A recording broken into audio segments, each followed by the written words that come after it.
In another translation, that scripture is read, when the Pharisees saw this, they asked his disciples, "Why does your teacher eat with such scum?"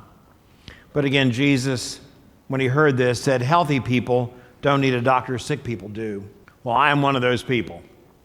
I grew up in the Maryland suburbs of Washington, D.C., and I attended with my parents St. Jerome's Roman Catholic Church. Below the sanctuaries, there were classrooms in the basement of the church, and they were empty on Saturday nights and Sundays. But I did venture out one weeknight as I was preparing for the sacrament of my first Holy Communion. And amazingly, the classrooms were open, and they were full of adults. I did not recognize these adults from my Sunday and Saturday night experience. I've come to understand that they were probably folks that belonged to some kind of recovery group like Alcoholics Anonymous, and they were using the church as their meeting place. Again, I was 7 years old at the time, and my dad was the expert on all matters. So I asked my dad this question, "Dad, who are these folks and what are they doing in our church?" And he said, "Well, Lou, there are people that are having trouble." And he said, "Yeah, Lou, they're just sick. Don't ask anymore. In fact, stay away from them." Well, I had just gotten through the 3-day measles. I'd had a bunch of tonsillitis and had a tonsillectomy, and I sure didn't want to get involved in that kind of stuff ever again. So I got the idea that I was supposed to not hang out with those kind of folks. But I've come to understand, as hopefully I've gotten a little more sophisticated, that according to Romans 3:23, we have all sinned and fall short of the glory of God. We're all sin sick.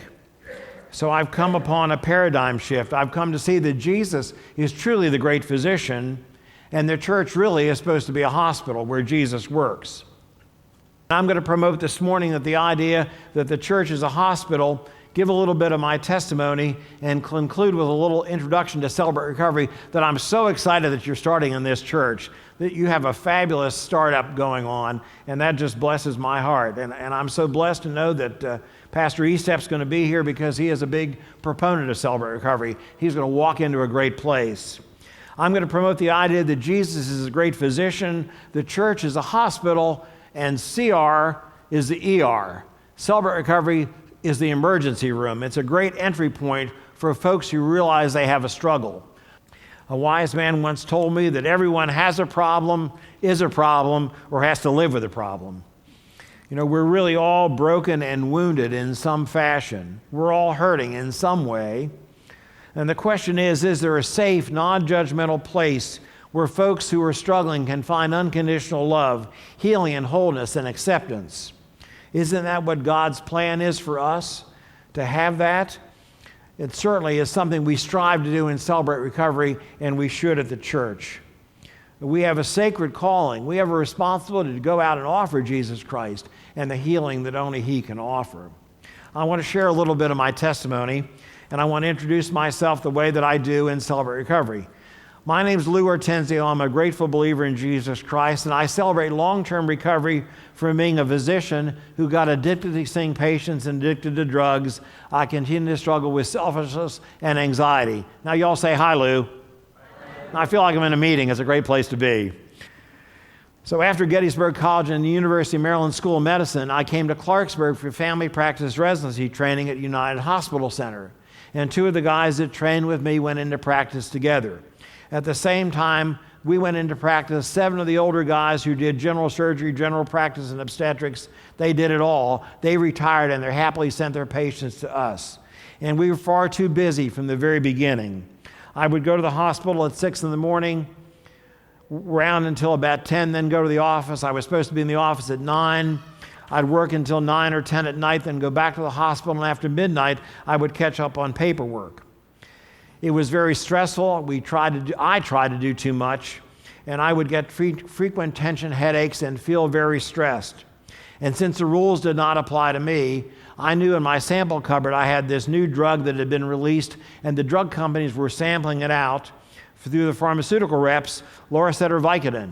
And if I had a headache or I felt stressed out at the end of the day, I would just grab one. And not only did it relieve my headache, make me feel a lot less stressed, but it gave me this tremendous energy to keep working for more hours. In the beginning, a sample at the end of the night was enough, but finally got to the fact that I would have to write prescriptions to patients they'd fill and give back to me. And finally, I would write fraudulent prescriptions and fill them in pharmacies all over north central West Virginia, including the Rite Aid down here at Patterson Drive. What started as one sample pain pill began to be 20, 30, 40 a day just to keep going. And I saw no way how to get out of it.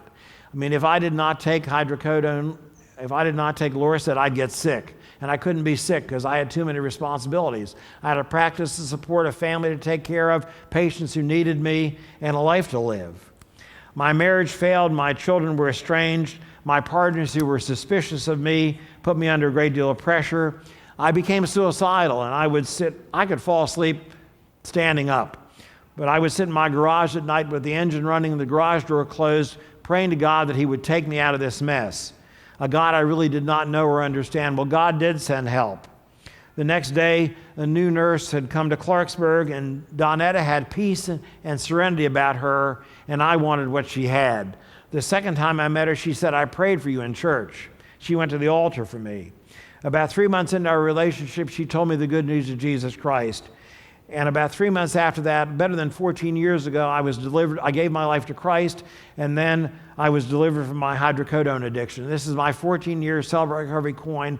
By the grace of God, I've been clean and sober for 14 years.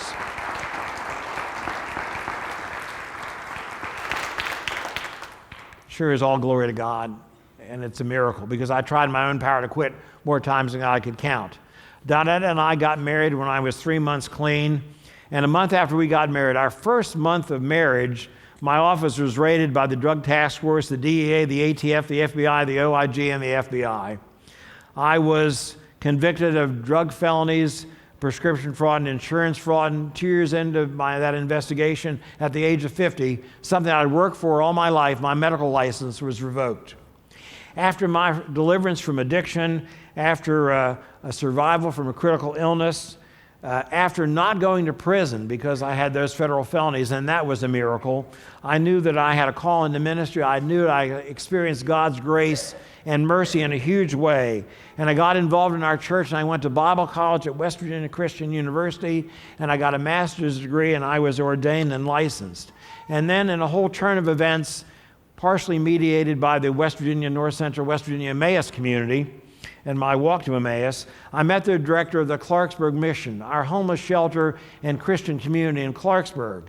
He says that God told him when I first met him, and I shared my testimony to that point, that I was called to come work for him. He didn't tell me that. I had to answer a classified ad for the director of ministry position, and I became the director of the Clarksburg Mission 9 years ago. Now, I'd not done any recovery work at all because I was not going to go to AA or NA where I had to say, "Hi, I'm Lou, I'm an addict," because that's how it is in those fellowships. I just didn't know what I was. But I figured if the residents at the mission were going to Celebrate Recovery, I would go and check it out. And I worked the steps. I worked the 12 steps, and I got deeper understanding of who I am and what I deal with. I peeled the onion of my life in recovery, and I came to understand that on the surface, I was dealing with drug addiction. Because deeper to that, I was dealing with codependency, with people-pleasing, with not having boundaries, with trying to fix and control everything, feeling that I was responsible. Because deeper to that, I'm just a nervous, anxious kind of guy. At the heart of all, I'm just plain selfish. So my onion looks like drug addiction, codependency, anxiety, selfishness. You know, addiction, I never got up one day and said, "Gee, I want to be an addict." And I certainly never got up one day and said, "Gee, I want to be a federal felon." I just tried to live life on life's terms, but I had those struggles that kept me from living life in a healthy way. Because it's never the addiction as a primary issue. There's always something else that drives that. We shouldn't ask why the addiction. We should ask what the hurt is, what the struggle is. Well, about 27 years ago, a man named John Baker, who was a functional alcoholic businessman in California, he got sober through Alcoholics Anonymous. But he knew that Jesus Christ was his higher power. And God gave John Baker the vision of a 12-step program that would be solution-specific rather than problem-focused. It would be focused on the solution of Jesus Christ, and it would be for any kind of struggle, any kind of hurt, habit, or hang-up. What John Baker found was that we all have hurts, and you can't heal a hurt by saying that it's not there. You have to deal with that hurt, or that hurt's going to deal with you. That's Jeremiah 6:14. So John Baker got the vision of a 12-step program focused on Jesus for any kind of struggle, any kind of hurt, habit, or hang-up. Back in 1991, when there were typewriters, he typed out a 13-page single-space proposal, and he took it to his pastor, Rick Warren, at Saddleback Church in California. Rick read the proposal and said, "Gee, John, this sounds like a great program. Go ahead and start it." So John Baker opened the first Celebrate Recovery at Saddleback Church in California in 1991, and now there's about 30,000 Celebrate Recoveries in 38 countries. The 12 steps to someone who's a novice sounds kind of complicated, but you can distill down the 12 steps to what we do as Christians. Trust God, clean house, give back. I get to see amazing stuff go on through Celebrate Recovery. I get to see amazing healings. I see people transformed through relationship with Jesus Christ and a relationship with Christians. And really, if you look at it, Celebrate Recovery is really a Christian discipleship program. We try to conform our lives to the Beatitudes. We try to conform our lives to live according to the Beatitudes from Jesus' Sermon on the Mount. And what better way to live, what better form of discipleship is that? The format of Celebrate Recovery, I encourage you to check out Celebrate Recovery. I'm here on Sunday telling you about it, but I really want you to see it. See it before it gets started in this church, because when you see it, you might really like it, and you might want to get involved. And it's going to take a big team up here in this church to make Celebrate Recovery happen, because there's a lot of hurting people outside the church, and I'm afraid there's some hurting people inside the church too who need help. So I'd love you to come down to our Clarksburg Celebrate Recovery, or see the other two that are at United Methodist churches in Harrison County. Visit Southridge and Fairmont, or go to Chestnut Ridge Church on a Monday night.